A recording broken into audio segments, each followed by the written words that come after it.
US investment green card. $800,000 must have legally documented money.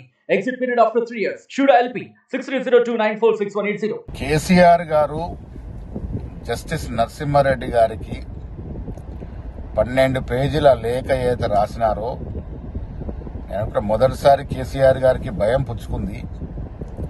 చేసిన తప్పిదాలు బయటకు వస్తున్నాయని, తనకు శిక్ష పడుతుందేమోనన్న భయం ఆయనలో వ్యక్తమైనట్టుగా ఈ 12 పేజీల లేఖ ద్వారా అర్థమవుతా ఉంది.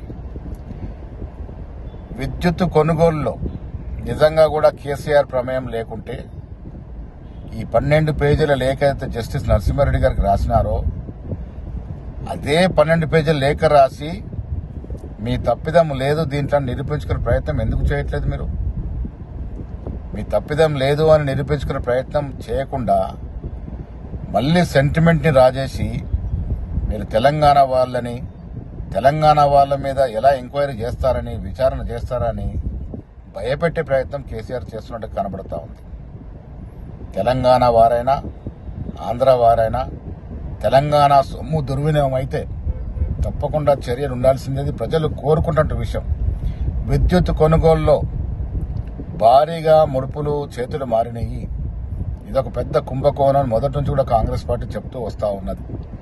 ఆ ధర్మిలానే ఇలా జస్టిస్ నరసింహారెడ్డి గారి ద్వారా కమిషన్ వేయడం జరిగింది.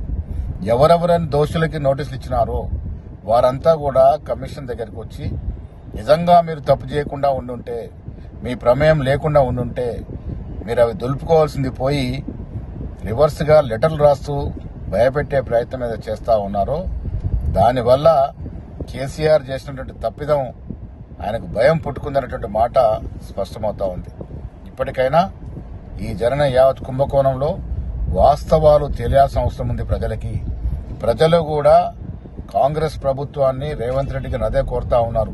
10 ఏళ్లుగా జరిగినటువంటి ప్రజా ధన దోపిడీ విషయంలో ఎక్కడ కూడా రాజీ కాకూడదని, దోషులు ఎవరైనా తప్పకుండా శిక్ష పడాలన్నటువంటి తలంపు ఆలోచన ప్రజలకు ఉంది. కాబట్టి ప్రజల ఆలోచన విధంగా కాంగ్రెస్ ప్రభుత్వం నడుచుకుంటుందనే మాట కూడా ఈ సందర్భంగా ప్రజలకి మనవి చేస్తూ, కేసీఆర్ యొక్క డల్లుతనం, ఆయన యొక్క భయం ఈ లేఖ ద్వారా బయటపడిందనే మాట కూడా స్పష్టం చేస్తా ఉన్నాం.